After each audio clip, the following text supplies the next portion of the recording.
나라가 임하시오며 뜻이 하늘에서 이루어진 것 같이 땅에서도 이루어지이다. 우리는 이 구절에서 유익한 교훈을 얻어야 합니다. 우리가 교회의 지체들이라면 주님은 율법 아래 신자들이 품기를 바라시는 그 소망을 우리도 품기를 요구하시기 때문입니다. 즉 우리는 전심으로 그리스도의 나라가 흥왕하고 형통하기를 소망해야 하며 우리의 기도로 이 소망을 보여주어야 합니다.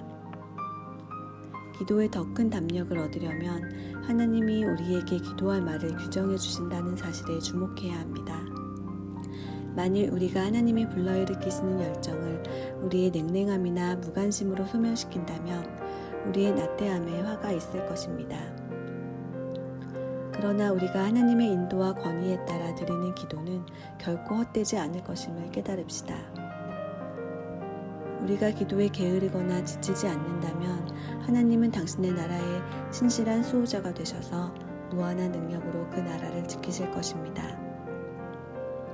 진실로 우리가 무기력하고 나태하더라도 하나님 나라의 위엄은 굳건하고 확실할 것입니다. 그러나 흔히 있는 일이지만 우리가 오늘날 하나님의 나라가 두려울 만큼 사분오열되고 쇠약해져 있다고 인식하는 것처럼 하나님 나라가 마땅히 흥왕해야 할 만큼 흥왕하지 못하거나 오히려 쇠잔해질 때 그것은 의심할 여지 없이 우리의 잘못으로 인해 일어나는 일입니다. 그러므로 하나님의 나라가 거의 또는 전혀 회복되지 못하거나 최소한 서서히 앞으로 나아갈 때 그 원인을 우리의 무관심에서 찾도록 합시다.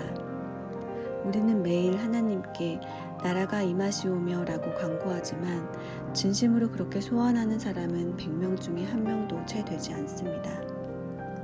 그러므로 우리가 그토록 간절히 구하는 하나님의 복을 얻지 못하는 것은 당연합니다.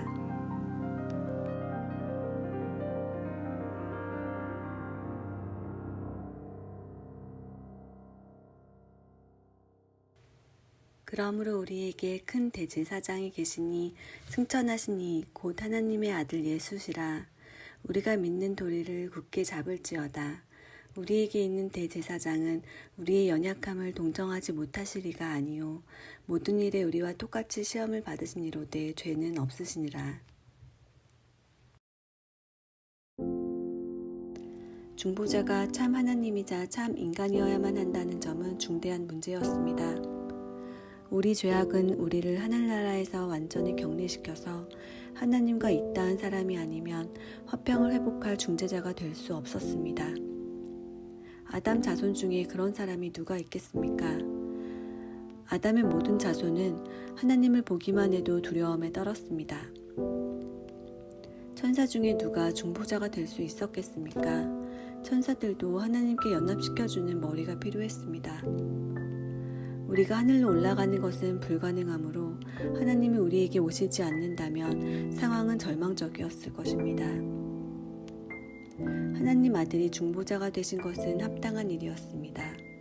아니라면 우리의 더러움과 흠없는 하나님 사이의 모순이 너무 커서 하나님이 우리와 함께 거하실 것이라는 희망을 주기에 충분할 만큼 친밀함도 강한 유대감도 없었을 것입니다. 인간은 모든 더러움에 물들지 않은 상태로 있었다 해도 중보자 없이 하나님과 직접 소통하기에는 너무 미천했습니다.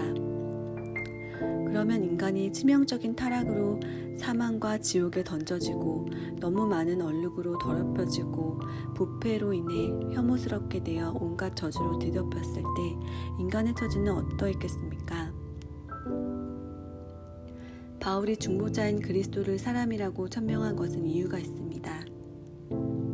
그는 그리스도를 하나님이라고 부를 수도 있었을 것이고 그리스도에게서 하나님이라는 호칭을 생략할 경우 인간이라는 호칭도 생략할 수 있었을 것입니다. 그러나 성령께서는 우리 연약함을 아심으로 그 연약함에 가장 적합한 처방을 내리셨습니다. 즉 하나님의 아들을 우리 앞에 우리와 같은 한 사람으로 제시하신 것입니다. 그러므로 어디서 중보자를 찾을지 또는 어떤 방법으로 중보자에게 나아갈지 갈피를 못 잡는 사람이 아무도 없도록 성령님은 우리에게 그분이 우리와 가까이 우리 곁에 계시다는 사실을 일깨워 주십니다.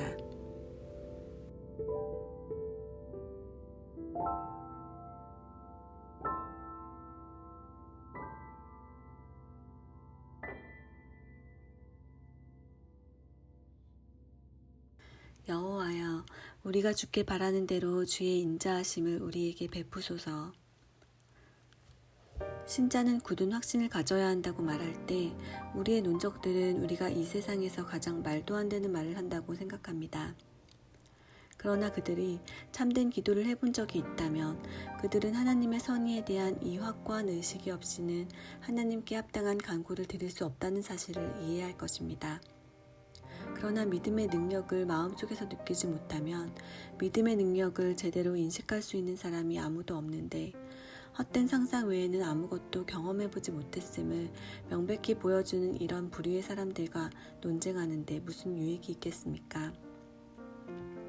우리가 옹호하는 그런 확신의 가치와 필요성은 대체로 기도에서 터득됩니다. 이 사실을 알지 못하는 사람은 매우 무감각한 양심의 증거를 보여주는 것입니다.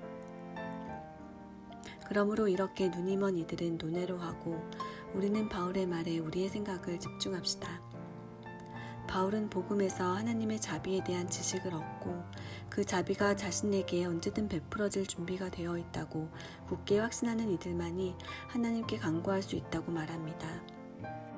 하나님이 기쁘게 받으시는 유일한 기도는 이러한 믿음의 확신에서 샘솟고 충만한 소망의 확신에 바탕을 둔 기도입니다. 바울은 믿음이라는 단순한 이름을 사용하는 데 만족했을지 모르지만 그 믿음의 확신뿐만 아니라 자유와 담대함도 덧붙이며 이러한 표지를 통해 그는 우리를 불신자들과 구별했을지도 모릅니다. 그러므로 온 교회는 이렇게 기도합니다. 여호와여, 우리가 주께 바라는 대로 주의 인자하심을 우리에게 베푸소서. 시편 기자는 또 다른 성구에서도 그와 똑같은 조건을 제시합니다. 내가 아뢰는 날에 내 원수들이 물러가리니 이것으로 하나님이 내 편이심을 내가 아나이다.